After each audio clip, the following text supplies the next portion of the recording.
SSC CHSL এর admit কার্ডটি বেরিয়েছে, সেই অ্যাডমিট কার্ডটি তোমরা ইস্টার্ন রিজন থেকে কি করে ডাউনলোড করবে তাহলে দেখে নাও। তোমরা এসএসসি নতুন ওয়েবসাইটে যে দেখতে পাবে অ্যাডমিট কার্ডের অপশনে কিছু পাবে না।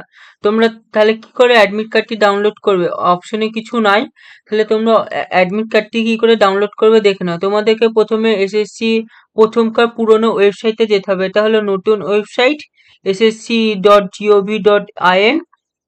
এটা হলো নতুন, এটা হলো পুরনো, এটা হলো নতুন। পুরনো ওয়েবসাইটে যাওয়ার পর পুরনো ওয়েবসাইটে যাবেন।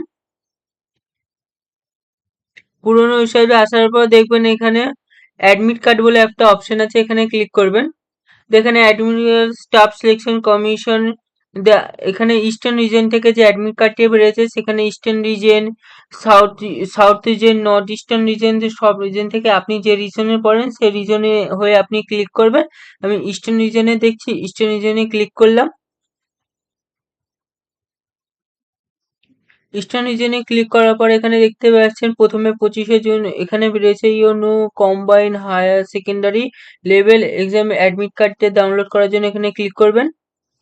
এখানে তোমাদের রোল বা রেজিস্ট্রেশন আইডি দিয়ে এবার নাম বা ডেট অফ বার্থডে, আমরা এখানে নাম আর ডেট অফ বার্থডে করবো, এখানে নাম বসিয়ে দিলাম আর ডেট অফ বার্থটা বসিয়ে দিই।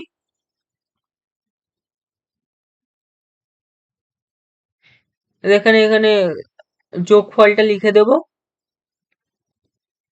দেখুন সার্চ করব নেক্সট, মানে ওকে ক্লিক করার পর এবার শো করবে তোমাদের রোল নাম্বার, তোমাদের রেজিস্ট্রেশন আইডি, অ্যাপ্লিকেশন, তোমার নাম, father name, date of birth, date of examination, তোমাদের ডেট অফ এক্সামিনেশন কত তারিখে পড়েছে এবং কোথায় পড়েছে, এটা মেন কথা।